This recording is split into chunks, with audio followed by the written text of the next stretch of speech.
మనం గాని జాగ్రత్తగా గమనిస్తే ప్రతి మనిషికి ఓ జీవిత కథ ఉంటుంది. మీకు కూడా దాన్ని అర్థం చేసుకుని మలుపులను బాధలను రాస్తే గొప్ప పుస్తకాలు అవుతాయి. ఇక దారి తెలియక కష్టాలు అనుభవించిన వారి లైఫ్ గురించి అయితే చెప్పనక్కర్లేదు. ఇక అమెరికాలో మనిషి ప్రాణానికి విలువ ఉంటుందంటారు, కానీ అది సత్య దూరం.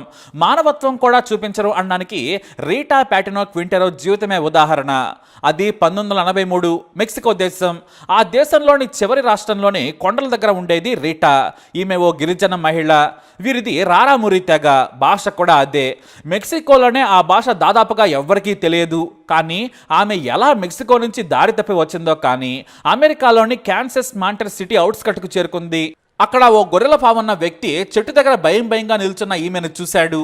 ఎంత మాట్లాడించినా కూడా ఆమె నోటి నుంచి మాట కూడా రాలేదు. ఆమెకు తన భాష అర్థం కావడం లేదనుకున్నారు ఆయన. కానీ రోజు భోజనం పెట్టేవారు. ఆ చెట్టు కిందే భోజనం చేసి అక్కడే పడుకునేదామె. అతన్ని బలంగా నమ్మేసింది. ఎందుకంటే తాను కూడా ఒకప్పుడు పెద్ద గొర్రెల మందకు యజమాని. దీంతో ఆ గొర్రెల కాపరి దగ్గరకు వచ్చినా కూడా ఆమె భయపడలేదు. ఇక ఆ వ్యక్తే ఆ మహిళకు బట్టలు కూడా ఇచ్చాడు, భోజనం కూడా పెట్టాడు. అయితే ఓ రోజున అతను గొర్రెలను తీసుకుని ఆ ఫామ్కు రాలేదు. ఆ రోజు కాస్త వర్షం పడుతూ ఉంది. దీంతో తనకు భోజనం దొరుకుతుందని ఆమె భావించింది. కానీ అతను రాలేదు. ఆ మరునాడు కూడా ఆ వ్యక్తి రాకపోవడంతో ఆకలికి తట్టుకోలేకపోయింది రీటా. అలానే నడుచుకుంటూ వచ్చేసింది.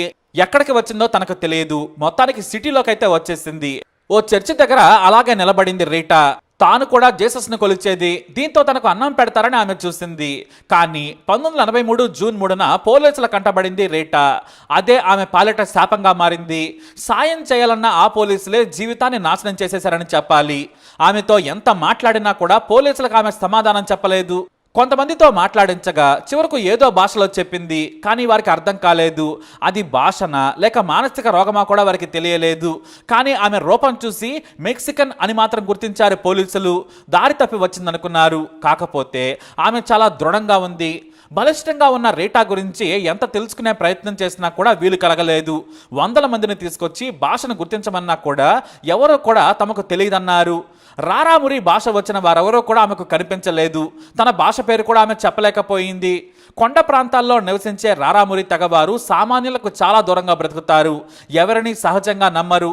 చివరకు పోలీసులు రీటాను శుభ్రపరిచి మంచి బట్టలు వేయాలనుకున్నారు. ఒక మహిళా అధికారి స్నానం చేయించేందుకు ప్రయత్నించగా దాడి చేసింది రీటా. దీంతో ఆమెకు పిచ్చి పట్టిందనుకున్నారు. కట్టేసి స్నానం చేయించి కొత్త బట్టలేశారు. కొత్తవారి కానీ రీటా దగ్గరకు వస్తే కోపం వచ్చేస్తుంది. దీంతో అరడజన భాషలు తెలిసిన ఓ ట్రాన్స్లేటర్ని తీసుకొచ్చారు. అతను ఆమెతో మాట్లాడాడు. ఆమె కూడా చాలాసేపటికి కొంతసేపు మాట్లాడింది. కానీ అతనికి కూడా భాష అర్థం కాలేదు. ఏంటో పిచ్చి మాటలు మాట్లాడుతోంది. అసలు ఆమె మాట్లాడేది భాష కూడా తాను అనుకోవడం లేదని అతిగా చెప్పి పోలీసుల మైండ్ సెట్ని మార్చేశాడు అతను. వాస్తవానికి తెలియకుంటే తెలియదని చెప్పినా సరిపోయేది. ఆమె మాట్లాడేది భాషే కాదనడంతో చివరకు పోలీసులు కోర్టులో ప్రవేశపెట్టారు. ఆమెకు మానసిక సమస్యలున్నాయని తేల్చారు. దీంతో ఓ పిచ్చాసుపత్రిలో వేశారు. అంతే, ఇక దారుణమైన చికిత్స చేశారు. ఆరోగ్యంగా మంచిగా ఉన్న రీటాకు కరెంటు శాఖలు పెట్టి హింసాత్మక ట్రీట్మెంట్ ఇచ్చి పిచ్చి మందులన్నీ ఆమె మీద ప్రయోగించారు. ఆమెకు చట్టాలు తెలియదు, భాష తెలియదు, తన భాష తప్ప ఏదీ తెలియదు. పైగా కొండ ప్రాంతాల్లో పెరిగిన రీటా ఆధునిక సమాజం అంటే భయపడిపోయేది. పాపం అది కూడా ఆమె పరిస్థితిని దిగజార్చింది. భయపడిపోవటం, కొందరి మొహం చూడగానే నమ్మకుండా దాడి చేయడంతో మానసిక చికిత్స పేరుతో దారుణంగా వ్యవహరించారు. అలా ఒకటా రెండా 12 ఏళ్లు గడిచిపోయాయి. ఆమె ఆరోగ్యం సంగతి దేవుడెరుగు. కానీ ఆ మందుల వల్ల వయసు ఉన్నా కూడా వృద్ధురాలుగా మారిపోయింది రీటా. ఈ విషయం తెలుసుకున్న ఓ సామాజిక కార్యకర్త రీటాకు సాయం చేయాలనుకున్నారు. మెక్సికో ఎంబసీలో ఆమెకు సంబంధించిన వివరాలు ఇచ్చారు. ఈమె మీ దేశానికి చెందిన మహిళ ఉంటుంది, మీరే కాపాడాలి. ఆమె అనవసరంగా నరకం చూస్తోంది. మీ దేశ గిరిజన మహిళలా ఉందని ఓ వ్యక్తి 10 సార్లు మెక్సికో ఎంబసీ చుట్టూ తిరిగాడు. ఆమెను నరక కోపం నుంచి బయటపడేయాలనుకున్నాడు. కానీ మెక్సికన్ ఎంబసీ అధికారులు స్పందించలేదు, పట్టించుకోలేదు కూడా. దీంతో ఆ సామాజిక కార్యకర్త ప్రయత్నం విఫలమైంది. అయితే రీటా ట్రీట్మెంట్ ముగిసిందని చెప్పడంతో మళ్లీ కోర్టులో ప్రవేశపెట్టారు పోలీసులు. ఆమెను చూసి కోర్టు ఏం తీర్పు ఇవ్వాలో కూడా అర్థం కాక వాయిదా వేసింది. ఇంతలో డిజేబిలిటీ రైట్స్ సెంటర్ అనే సంస్థ వీరి హక్కులను కాపాడుతుంది.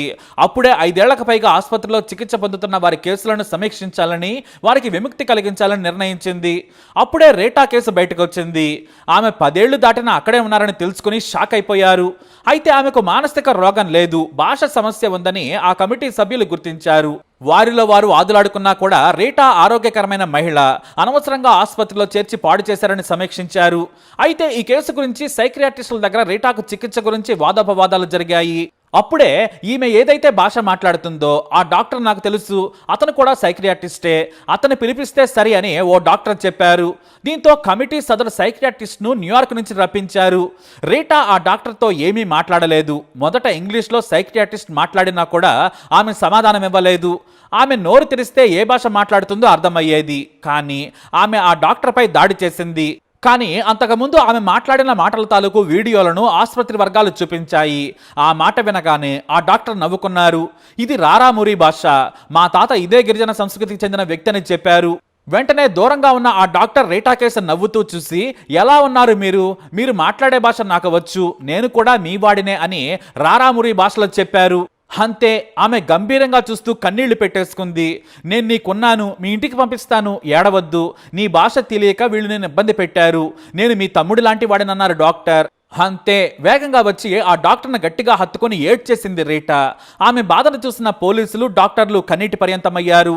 ఆమె భాష మనకు తెలియక ఇబ్బంది పెట్టాము, హాయిగా 12 ఏళ్ల క్రితమే పంపించి ఉంటే ఈమెకు అనారోగ్య సమస్యలు వచ్చేవి కావని బాధపడ్డారు. ఇక ఆ డాక్టర్తో తన గ్రామం, తన భర్త, తన కొడుకు గురించి చెప్పింది. కానీ వారి దగ్గరకు వెళ్లేందుకు ఇష్టపడలేదు. ఎందుకంటే తాను దేశం దాటిన ముందు రోజు భర్త కొడుకుతో గొడవ పడింది రీటా.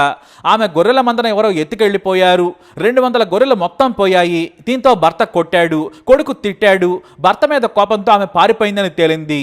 చివరకు తన మేనకోడల దగ్గర ఉండేందుకు ఆసక్తి చూపించారు. అయితే రీటాకు ఆర్థిక పరిహారం ఇవ్వాలని ఒక లా సంస్థ పోరాడింది. ఇది స్వచ్ఛంద సంస్థ. ఏ కేసు గెలిచినా 3వ వంతు వారికే వెళుతుంది. చివరకు కోర్టు ₹1,00,00,000 మంజూరు చేసింది. కానీ 75 లక్షల రూపాయలు ఆ సంస్థ తీసుకుంది. ఎందుకంటే ఇలాంటి వారి కోసం సాయం చేస్తూ ఉంటారు వారు. అవసరమైతే డబ్బులు కూడా ఇస్తారు. ఇక మిగిలిన డబ్బును చెక్కు రూపంలో ఇచ్చి మెక్సికోకు పంపారు. అక్కడ మేనకోడల ఇంట్లో రీటా చేరింది. ఇక స్థానిక కోర్టులో రీటా హక్కులు, జీవితం గురించి నిర్ణయించాలని అదే సంస్థ లాయర్లు అక్కడ కేసేశారు. ఆమెకు మంచి భవిష్యత్తు ఇవ్వాలని వాదించారు.